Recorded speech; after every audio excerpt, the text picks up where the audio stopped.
डिबरी में कांपती बत्ती इशारा कर रही थी कि तेल कम है और रात ज़्यादा बीत चुकी है। पर गलहत्ती लगाए हुए रमन पिछले 2 घंटे से यूं ही बैठा हुआ था। रजिस्टर के खुले हुए पन्नों पर डिबरी की लौ से मकलाए कीड़े चहलकदमी कर रहे थे। बगल के कोठरी से लगातार अम्मा के कराहने की आवाज़ रात के सन्नाटे को चीर रही थी। बापू के मरने के बाद से अम्मा बराबर उसी कोठरी में रहती थी। इधर रमन इसी कश्मकश में था कि कल जब वो सरिता से मिलेगा तो क्या कहेगा। नहीं, वो कह नहीं पाएगा। उसके सामने तो रमन की बुद्धि स्वर्ग से धार जाती है। लिख देना ही सही होगा।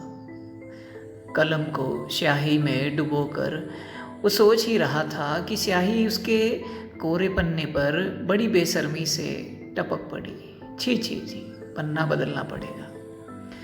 वो भी क्या सोचेगी, कितना फूहड़ है। खैर, बड़ी समस्या यह थी कि वो लिखे क्या।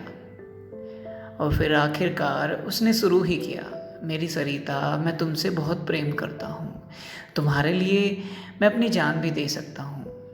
आसमान के चांद तारे जमीन पर आकर भी मुझे वो सुख नहीं दे सकते जो मुझे तुम्हें अपनी प्रेयसी बनाकर प्राप्त होगा।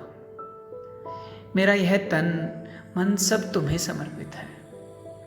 इतने में ही अम्मा की कराह ने एक बार फिर उसके मन को झकझोर दिया। प्रेम रस के जलाशय में डूबे उसके मन के भंवरे अब मर चुके थे। 15 दिन से अम्मा की पेनिसिलिन खत्म थी। पैर के दर्द से अब वो बिस्तर से कम ही उठ पाती थी। डॉक्टर साहब ने साफ लिख दिया था कि शहर से कुछ अंग्रेजी दवा लानी ही पड़ेगी। दीदी की मैट्रिक तो कब की पूरी हो गई थी। उम्र भी तो 22 हो गई थी ना। और घर में कानी कौड़ी नहीं थी। जीते जी बापू कुछ ना दे गए।